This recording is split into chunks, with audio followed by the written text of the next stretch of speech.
রাজহাঁস পালন করা আসলেই খুব ভালো এবং লাভজনক। শখও মেটানো যায়। হাঁসগুলি দেখতে খুব সুন্দর এবং এদের খাদ্যের পরিমাণ খুব কম।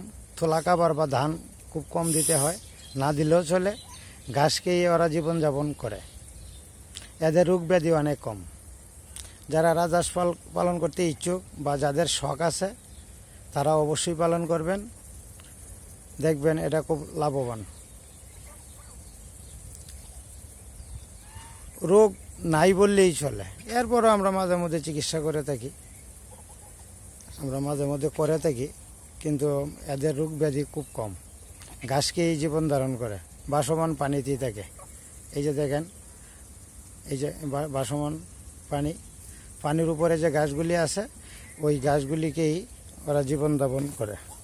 তবে বিকেলবেলায় যদি অল্প ধান দেন, 50 গ্রাম করে, প্রত্যেকটা হাঁসের জন্য 50 গ্রাম করে যদি ধান দেন তাহলে ভালো, তাদের চেহারা ভালো থাকে এবং ডিম পাড়ার জন্য খুব তাড়াতাড়ি উপযোগী হবে এবং স্বাস্থ্য যদি ভালো হয় ডিম দিবে একটু বেশি। এটি হলো সবচেয়ে বড় বিষয়। আর আমি আগের একটা ভিডিওতে দিয়েছিলাম যে 2টি হাঁসি একটা হাঁসা দিলে ডিমের উর্বরতা বেশি পাওয়া যায়, ভালো হবে।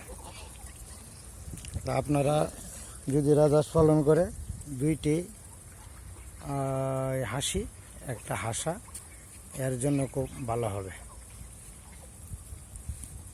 এই যে আমার ভাগ্না, এই খামারের মালিক হইলো আমার এই ভাগ্না।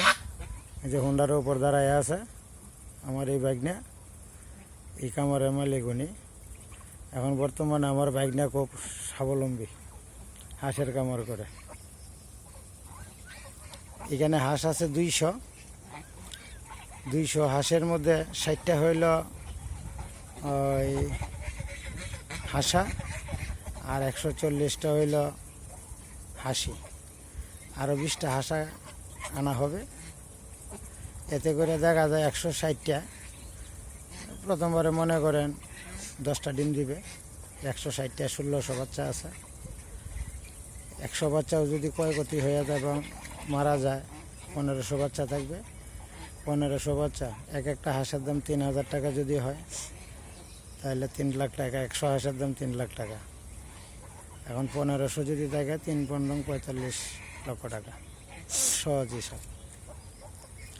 তো এতে করে আমার ভাগ্নে দেখা যায় যে স্বাবলম্বী, সেই ব্যবসার সাথে জড়িত।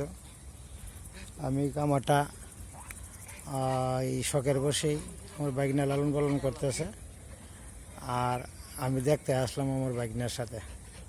হাঁসগুলি অনেক বড় এবং খুব সুন্দর। আপনারা যারা হাঁস পালন করবেন তারা 2:1, অর্থাৎ 2টা হাঁসি একটা হাঁসা আপনি দিয়ে লালন পালন করতে পারেন। ডিম নষ্ট হবে না, জয়টা ডিম পারবে। এইগুলো সবগুলো থেকেই ভালো বাচ্চা জন্ম নেবে। একটা সুস্থ বাচ্চা সুস্থ দেহের অধিকারী হবে এবং দাম বেশি পাওয়া যাবে। আপনারা লালন পালন করতে পারেন। ধন্যবাদ সবাইকে।